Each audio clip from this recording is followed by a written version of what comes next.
নতুন আরেকটি রেসিপি নিয়ে আপনাদের সামনে হাজির হয়ে গেছি। আজকে নিয়ে এসেছি চিতই পিঠার রেসিপি।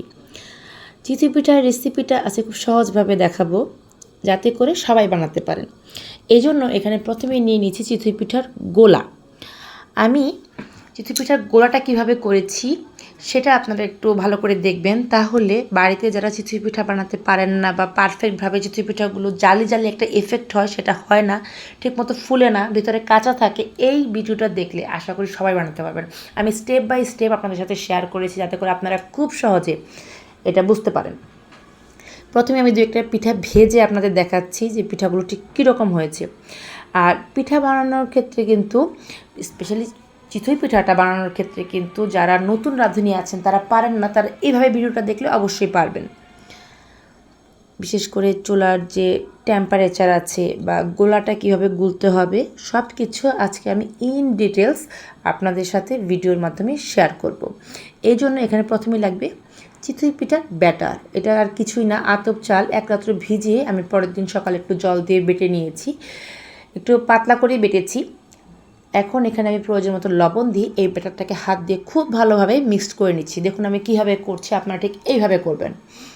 এইভাবে ঘুরিয়ে ঘুরিয়ে ব্যাটারটাকে খুব ভালো করে আমি মিক্সড করে নিচ্ছি, যাতে করে এর ভিতর একটা ফ্লাফিনেস আসে। অর্থাৎ কেক বানাতে গেলে আমরা যেরকম বিট করে নিই, এটা আমরা হাত দিয়ে ঠিক সেভাবে বিট করে নিচ্ছি।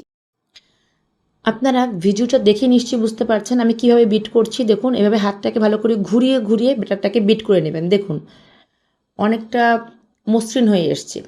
এটা কিন্তু 15 থেকে 20 মিনিট করতে হবে। এই যে দেখুন ব্যাটারটা একদম পাতলা হয়ে গেছে। আমি কিন্তু একটু জল দিয়ে ব্যাটারটা করেছি, ঠিক এরকম পাতলা হবে। এই যে অনেকটা ছিটারুটি করতে গেলে আমরা যে ব্যাটারটা করি, এই একই ব্যাটার, এটা দিয়ে আপনারা চিতই পিঠাও বানাতে পারবেন, ছিটারুটিও বানাতে পারবেন, এই ব্যাটার দিয়েই করতে পারবেন। প্রয়োজনে আরেকটু জল আপনারা অ্যাড করতে পারবেন, তবে কুসুম গরম জল দেবেন। এখন আমি এটা দিয়ে চিতই পিঠা ভাজতে চলে যাব। আমি কতক্ষণ এই ব্যাটারটাকে রেস্টে রেখেছি, আমি আধা ঘন্টার মতো ব্যাটারটাকে রেস্টে রেখেছি। নর্মাল বাইরে রেখেছি, কোনো ফ্রিজে রাখতে হয়নি, জাস্ট বাইরে ঢেকে রাখবেন, তাতে করে লবণ দিয়ে যে ব্যাটারটাকে বিট করলেন পিঠাটা খুব সুন্দর ফুলে উঠবে। এখন আমি একটা লোহার তাওয়া নিয়ে নিয়েছি। এই তাওয়ার মধ্যে আমি চামচ দিয়ে 1 চামচ করে দিয়ে পিঠাটাকে 5 মিনিট ঢেকে দিয়েছি। দেখুন পিঠা ঠিক এরকম ফুলকো পিঠা হবে। আমি আরেকটা পিঠা দিয়ে দিয়েছি। আমার এই রেসিপিগুলো আপনাদের ভালো লেগে থাকলে আমার চ্যানেলটা সাবস্ক্রাইব করে পাশে থাকা যে বেল আইকনটা আছে সেটা বাজিয়ে দেবেন। আমি যখনই কোনো রেসিপি আপলোড দেবো আপনি সাথে সাথে নোটিফিকেশন পেয়ে যাবেন। আমি পরপর কয়েকটা পিঠা ভেজে আপনাদেরকে দেখাচ্ছি। এই চিতই পিঠা কিন্তু মাংস দিয়ে বা যে কোনো ভর্তা দিয়ে খেতে ভীষণ ভালো লাগে। আর আমার এই চিতই পিঠাটা আমার কাছে সবচেয়ে বেশি ভালো লাগে ধনেপাতা ভর্তা দিয়ে। এটা একটা অন্য ধরনের টেস্ট লাগে। ধনেপাতা ভর্তা কী করে আমি বানাই সেটা আমি খুব মানে তাড়াতাড়ি আমার চ্যানেলে আপলোড করে দেবো আপনাদের জন্য, আপনারা দেখে নিতে পারবেন। চুলার টেম্পারেচারটা দেখেন ঠিক এরকম, এতটুকু আছে। আমি 4 থেকে 5 মিনিট সময় দিয়েছি, তাতে করে পিঠাগুলো হয়ে গেছে। 5 মিনিট পর আমি ঢাকনাটা তুলে পিঠাটাকে উঠিয়ে নিয়েছি। 5 মিনিটের মতো সময় লাগে। এই চুলার টেম্পারেচারটা কিন্তু অনেক ইম্পর্ট্যান্ট যে পিঠা ভাজার ক্ষেত্রে। আপনারা হাই হিটও ভাজবেন না, আবার একবারে লোতে করেও দিবেন না।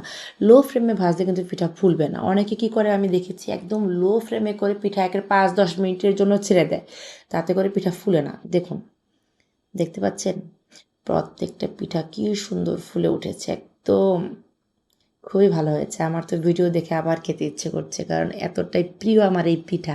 আমি প্রায়ই বাসায় বানাই। যারা আমার ভিডিও কন্টিনিউ দেখেন তারা তো জানেন যে এই পিঠার রেসিপি আমি কতদিন শেয়ার করেছি আপনাদের সাথে। এবং সত্যি কথা ভিউয়ার্স, আপনারা যারা চিতই পিঠা ভাজতে পারেন না, এইভাবে ভাজবেন,